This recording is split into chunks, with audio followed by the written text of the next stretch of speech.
Okay, so I'm starting with a 3-day-old wash and go. You can kind of tell here it's frizzy, just worn out from the week, and it's ready to be washed.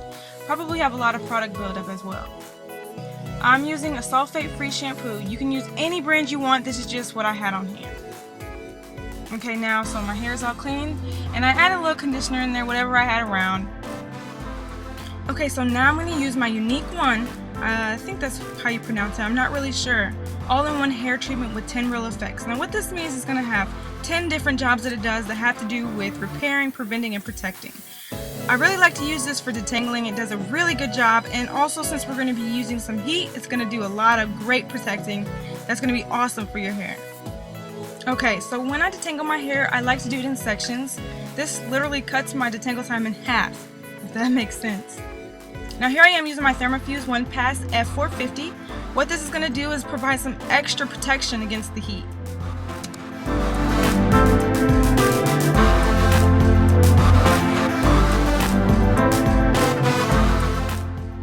You also want to keep in mind when combing out your hair, you want to be very gentle, especially towards those ends. Don't want to be too rough to pull out any hair or cause any split ends, so just be very careful and very gentle.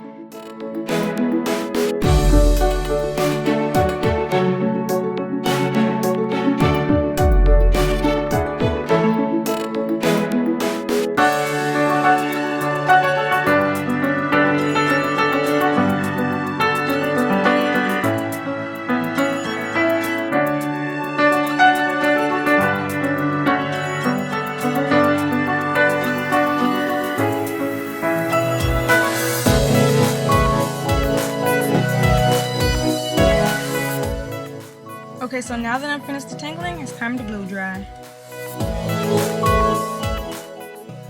I also like to section my hair when I'm blow drying just because I have so much hair and it kind of gives me control of what the results will be in the end. In order to get smooth, straight results from this blow dry, I like to use a paddle brush. Now I know using a brush is kind of dangerous for my type of hair, but I kind of let it slide this time just because this is the style that I want, and having smooth ends is probably the most important part of this whole process.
Smooth those ends, girl.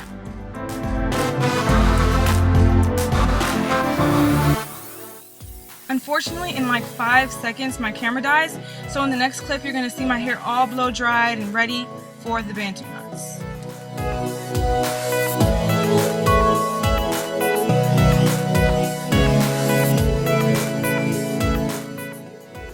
Sectioning for these Bantu knots does not have to be precise whatsoever. Just kind of decide how big you want your waves to be at the end and then just go off that. As you can see, I like about 4 Bantu knots on the bottom half of my hair, so that's what I'm sectioning for right now.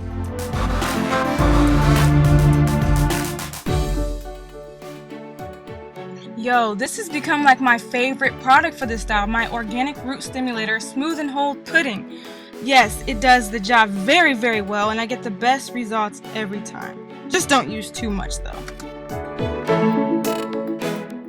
You literally want to use the smallest amount of product possible for this style, because if you use too much, the results just do not turn out right.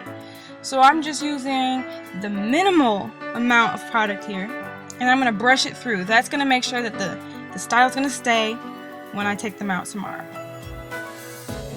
Also, when you're ready to twist for your knots, do not make the first twist too tight. You want to do it loose because the more you twist around the knot, it's going to tighten on its own. So just give it a little slack towards the root because you don't want it to be so tight that it's ripping off your scalp. Just do it loose, loose, loose, and as you go around, it tightens itself. By the time you get to the end of the knot, it's like, perfectly tight.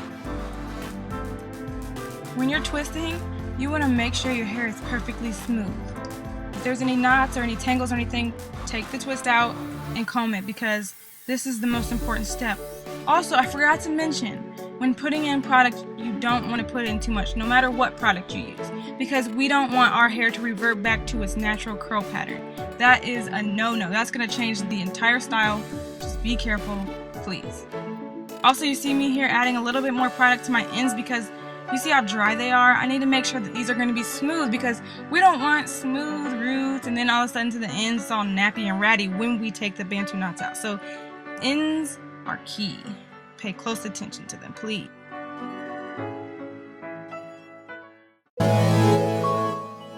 I see a lot of people ending their Bantu knots like by tucking their hair underneath the knots, but mine does not stay, so I like to add like little pins in there and it keeps them secure. That way when I go to sleep, I do not have anything to worry about.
I'm sitting out of the dryer for about 25 minutes. If you don't have a hooded dryer, you can always use a blow dryer. Now I'm just doing this to make sure the style is set. You do not have to do this step. I just do it so that in the morning, there's no complications.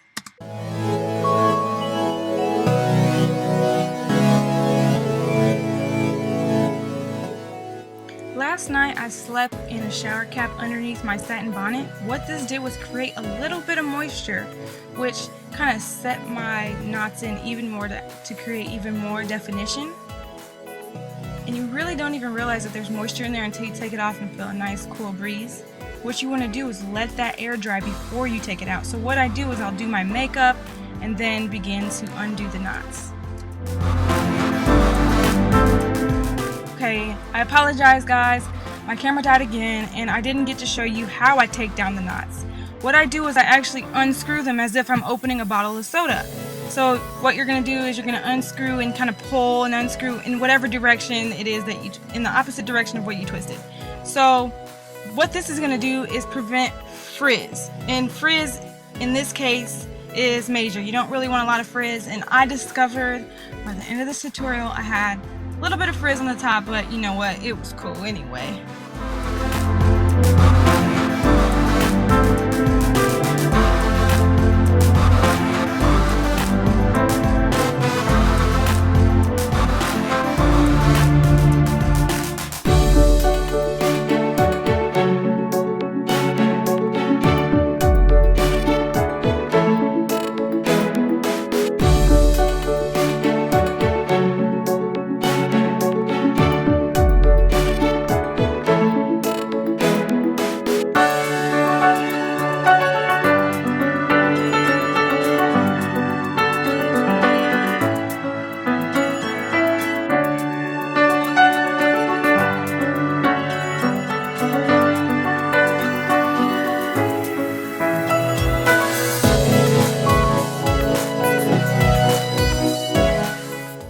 Bam! And that's all that's to it.